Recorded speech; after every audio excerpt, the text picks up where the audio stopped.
So the dictionary describes perfect as having all the required or desirable elements, qualities, or characteristics as good as it is possible to be.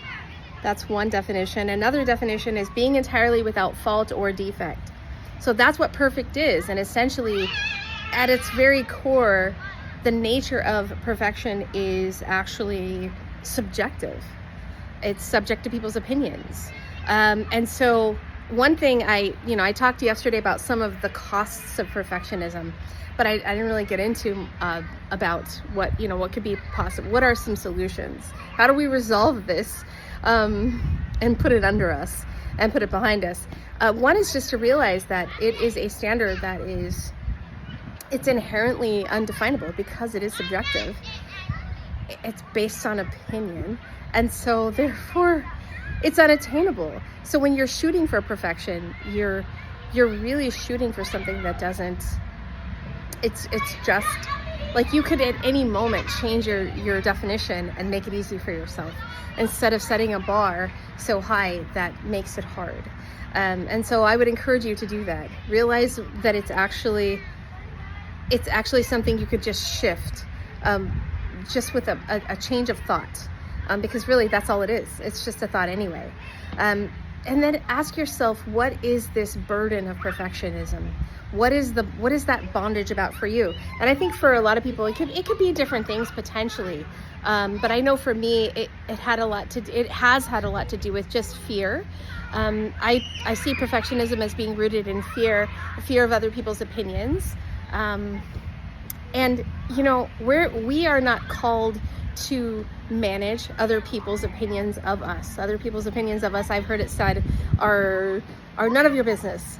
And so we are not, by being in bondage and being beholden to other people's opinions of us, we are making our lives harder. And then the reality is that when you really look at it, it's like you could think you might know what someone is thinking about you, but do you really? You don't really know what people's thoughts are. And so it's just a fantasy. It's a fantasy of what you think people would or might be thinking about you. And then even if they were thinking that, then the reality is, so what? So what they're thinking that about you. And so because they might think a certain thing about you, then therefore you should imprison yourself and stop yourself from being inspired, from gaining forward momentum in your life, from honoring yourself and your voice. No, does that even make any sense? And to me, no, it doesn't make any sense. And so I was thinking about that scripture too, in Matthew, that talks about how Jesus invites people to come to him, who are burdened, and to that he will give you rest. And he says, come to me, take my yoke upon you and find rest for your soul. And he wants to give you his burden. He wants to take yours, and his burden is light, he says. And so we can just give Jesus our burdens, our burden of perfectionism, and the lie that it is, somehow going to free us, and just release that lie and give it to him, and then take his burden upon us. And what is his burden? What is his burden? His burden is to love and to receive his love. And so we just, take that on. Another thing that I thought about, something that has helped me to overcome perfectionism, is just thinking about who actually benefits from it.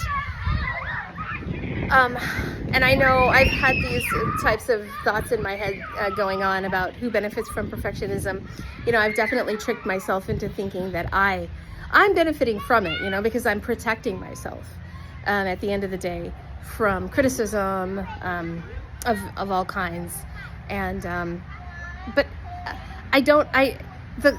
the benefit doesn't outweigh the cost doesn't outweigh the benefit. And so I wasn't really benefiting myself. Not when I considered the cost. So the cost was much heavier than the benefit of protecting myself.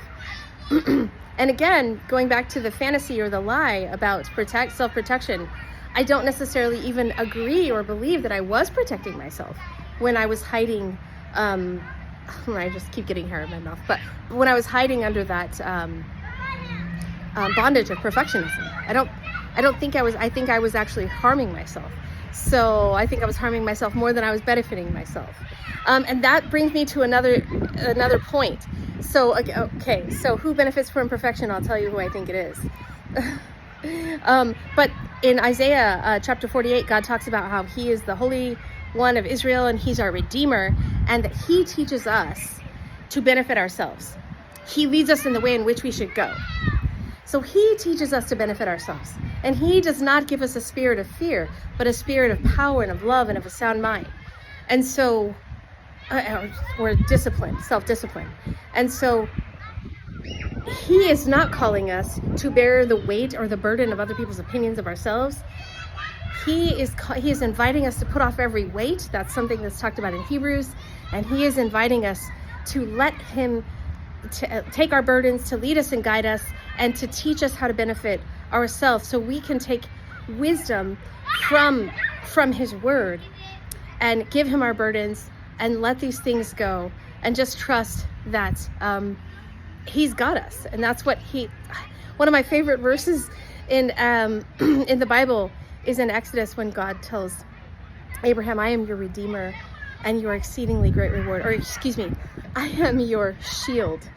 So I just believe and I trust that God is my shield and my exceedingly great reward. And I am willing to give up perfectionism, to trust him. And I would encourage you to do that today. If you are so inclined, in the comments, let me know. What do you think? What do you think that the bondage of perfectionism is all about? I'm just curious for you. What has it been about? Is it based in fear like it has been for me? And also, who do you think benefits from perfectionism? By the way, I failed to mention, I think the kingdom of darkness is who benefits from our perfectionism. Yours, mine. The kingdom of darkness benefits, because then your light doesn't get to shine in the world. So the kingdom of darkness is benefiting from that.